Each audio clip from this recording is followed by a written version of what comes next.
राम राम दोस्तों, ज्योतिष के इस विशेष कार्यक्रम में आपका फिर से स्वागत है।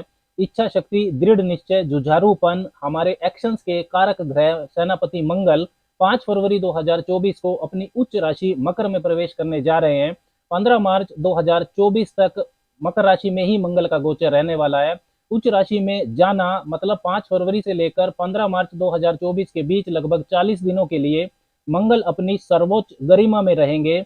देखिए, मकर राशि जो है ये बात करती है अनुशासन की, ऑर्डर एंड स्ट्रक्चर की, सिस्टम में रहकर प्रैक्टिकली चलते हुए हायर स्टेटस अथॉरिटी को पाना, ये गुण मकर राशि में होता है। कर्म की राशि है, नियम कानून की पालना करते हुए तरक्की करना मकर राशि सिखाती है। नेचुरल जोड़ी है, काल पुरुष के जन्मांक में मकर राशि 10वें भाव में आती है। कर्म भाव में शनिदेव इस राशि के स्वामी है, इसलिए ग्रोथ के लिए जरूरी विल पावर और फाइटिंग एबिलिटी के कारक मंगल शत्रु राशि होते हुए भी मकर राशि में उच्च का फल देते हैं।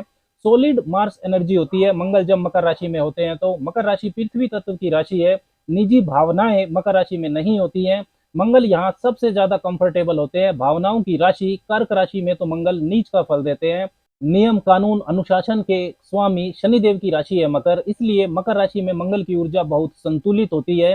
मंगल यहाँ पर नियम कानून से चलते हुए आगे बढ़ते हैं।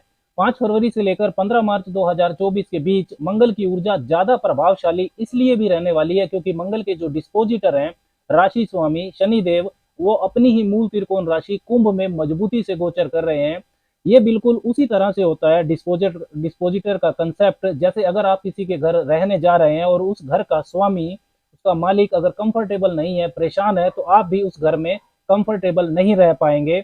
मंगल का ये गोचर इसलिए भी विशेष है क्योंकि विजडम, समृद्धि, ग्रोथ के कारक देवगुरु बृहस्पति इस समय मंगल की मूल त्रिकोण राशि मेष में गोचर कर रहे हैं तथा मकर राशि में जब मंगल गोचर करेंगे तो उनकी जो चौथी सवग्रही दृष्टि है वो देवगुरु बृहस्पति पर रहेगी, तो बृहस्पति के सकारात्मक परिणामों में वृद्धि होगी। मंगल की जो चौथी दृष्टि का प्रभाव होता है उसमें सुरक्षा तत्व वो बढ़ाती है। मंगल के इस गोचर के दौरान 5 से 20 फरवरी के बीच बुध उनके साथ रहेंगे।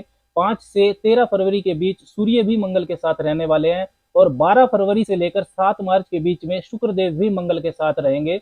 तो इन ग्रहों का प्रभाव भी मंगल के प्रभाव में शामिल होगा।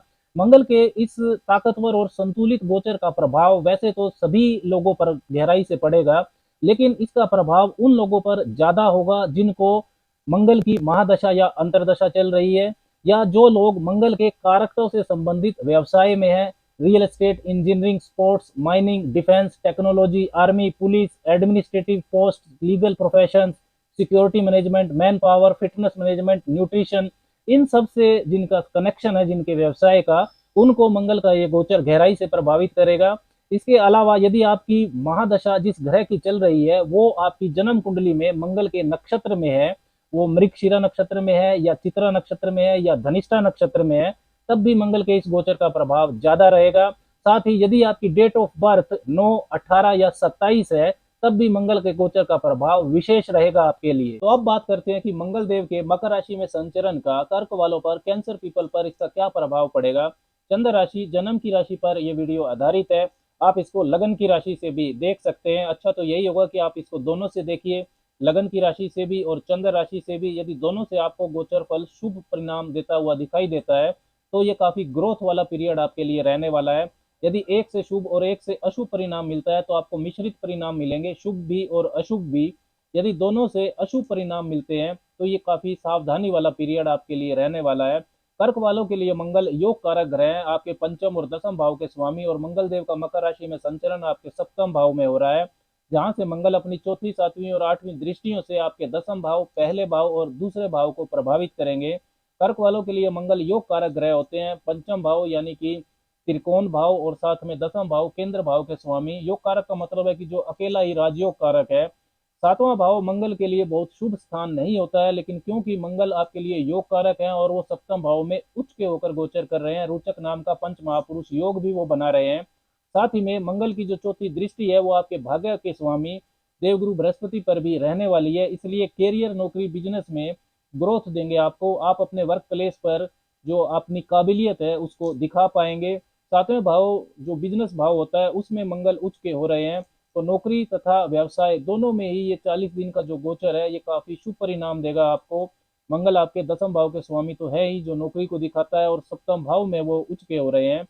इसके साथ ही जो आपके लाभ भाव के स्वामी है शुक्र, वो भी 12 फरवरी से लेकर 7 मार्च के बीच में सप्तम भाव में ही मकर राशि में मंगल के साथ रहने वाले हैं। तो मंगल लक्ष्मी स्थान पंचम भाव के स्वामी और शुक्र लाभ भाव के स्वामी, तो ये एक मजबूत धन योग भी बनेगा। शनि की अष्टम ढैया आपको जरूर चल रही है, जिसकी वजह से अगर आपके कैरियर में स्लोनेस चल रहा है, धीमापन महसूस हो रहा है आपको, तो ये 40 दिन का जो समय है ये आपको काफी शुभता देने वाला है। टारगेट आप आसानी से पूरे कर पाएंगे नौकरी के अंदर। स्टेटस आपका अपग्रेड हो सकता है, नई जिम्मेदारी आपको मिल सकती है, काम का प्रेजेंटेशन है जो आपका वो बहुत कन्विंसिंग होगा। सैलरी में प्रमोशन इंक्रीमेंट हो सकता है, सीनियर्स और अपर मैनेजमेंट आपको नोटिस करेगी, सोशल इमेज भी आपकी बेहतर होगी। सातवें भाव में उच्च के मंगल रोचक नाम का राजयोग भी बनाते हैं, तो डॉक्टर, इंजीनियर, वकालत, judiciary, administrative post, army, police, sports, इनसे जुड़े जो कर्क वाले हैं उनके लिए विशेष लाभ की परिस्थितियां रहेंगी। बिजनेस में आपको नए अवसर मिल सकते हैं, डेली इनकम आपकी बढ़ेगी, नई बिजनेस डील हो सकती है, नए कॉन्ट्रैक्ट्स आपको मिल सकते हैं। साथ ही में कोई बड़ा टेंडर अगर आप उसका इंतजार कर रहे हैं तो वो आपके फेवर में निकल सकता है। पब्लिक डीलिंग से जो जुड़े हुए कार्य हैं, teaching, training, motivation, management, vehicle business, coaching, real estate, construction, sales, marketing, journalism, इन सब क्षेत्रों से जुड़े जो कर्क वाले हैं उनको लाभ हो सकता है। करियर में प्रभावशाली वेल एस्टेब्लिश्ड जो लोग हैं उनसे आपके रिलेशन बन सकते हैं, जिनसे इनकम को लेकर अच्छी गाइडेंस आपको मिल सकती है। कर्क वाले जो छात्र हैं उनको शिक्षा प्राप्ति, उच्च शिक्षा प्राप्ति में भी मजबूती वाला समय रहेगा। आपके चतुर्थ भाव के स्वामी शुक्र भी 12 फरवरी से लेकर 7 मार्च के बीच में सप्तम भाव में रहने वाले हैं मंगल के साथ, और चौथे भाव पर बृहस्पति की सप्तम दृष्टि भी आ रही है, तो नया घर और नया वाहन लेने का भी योग रहेगा, या घर में आप रिनोवेशन भी करवा सकते हैं। जिन कर्क वालों की महादशा अंतरदशा विवाह होने का योग लिए हुए है, तो शुक्र क्योंकि विवाह के कारक है और सप्तम भाव में रहेंगे, तो विवाह भी आपका इस पीरियड में तय हो सकता है। जो कर्क वाले अविवाहित हैं और विवाह करवाना चाहते हैं उनके लिए अच्छा समय रहेगा। पहले से यदि विवाहित है तो बॉन्डिंग आपकी मजबूत होगी, लेकिन मंगल की जो सातवीं नीच दृष्टि है वो आपके राशि पर, आपके पहले भाव पर रहेगी, तो एग्रेशन और क्रोध पर आपको नियंत्रण रखना होगा, नहीं तो पार्टनरशिप में, वैवाहिक जीवन में भी और बिजनेस पार्टनरशिप में भी आपके रिश्तों में तनाव हो सकता है, आर्गुमेंट्स हो सकते हैं। ड्राइविंग आपको बहुत सावधानी से करनी है। यदि आपकी महादशा अंतरदशा खराब चल रही है तो सिर में आपके चोट लग सकती है।